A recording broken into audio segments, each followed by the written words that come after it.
British সরকারের নতুন পরিকল্পনায় বলা হয়েছে, যেসব বেনিফিট প্রতারক অর্থ ফেরত দিতে ব্যর্থ হবে তাদের ড্রাইভিং লাইসেন্স বাতিল করা হতে পারে।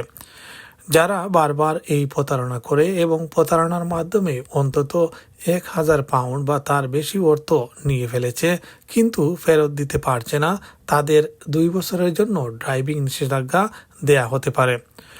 গুরুতর বেনিফিট প্রতারণায় ইতিমধ্যে জেলদণ্ডের বিধান রয়েছে, তবে ড্রাইভিং লাইসেন্স বাতিল একটি অতিরিক্ত হাতিয়ার হিসেবে ব্যবহৃত হবে বলে জানিয়েছে ওয়ার্ক অ্যান্ড পেনশন মন্ত্রী alien McGovern. At the budget 3 months ago, the Chancellor said this. I can today announce a crackdown on fraud in our welfare system. And today, we've had the details. Benefit গ্রহণকারীদের bank account সম্পর্কে HMRC-কে তথ্য সংগ্রহের ক্ষমতা দেয়া হবে, যা তদন্তকে আরও কার্যকর করবে। মিথ্যা তথ্য দিয়ে বেনিফিট দাবি করলে জরিমানা হতে পারে অথবা 10 বছরের জেল হতে পারে। ব্যাংকিং তথ্য সংগ্রহের মাধ্যমে 1.5 বিলিয়ন করদাতাদের সাশ্রয় হবে বলে আশা করা হচ্ছে।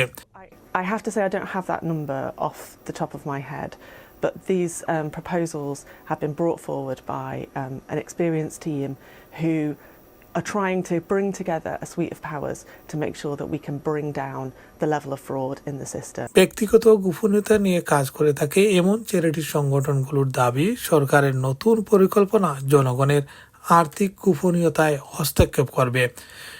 বিগ ব্রাদার ওয়াচ এবং HUK এই পরিকল্পনাকে মহামানবীয় আর্থিক নজরদারির ক্ষমতা হিসেবে বর্ণনা করেছে।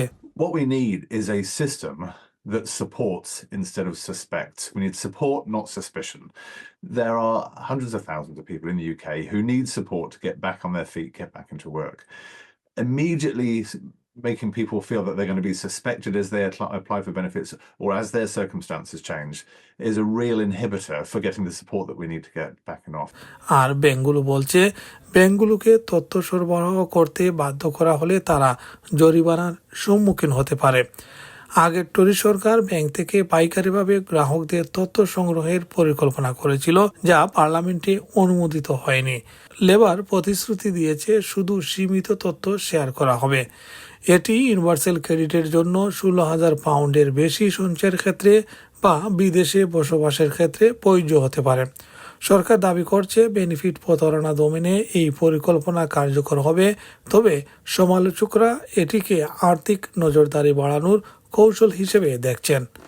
এই পরিকল্পনার মূল লক্ষ্য হল করদাতাদের সুরক্ষা এবং বাজেটের অপচয় রোধ করা, কিন্তু এর কার্যকারিতা এবং নৈতিকতার বিষয়ে প্রশ্ন রয়ে গেছে। Zakir Hussain, London Bangla voice.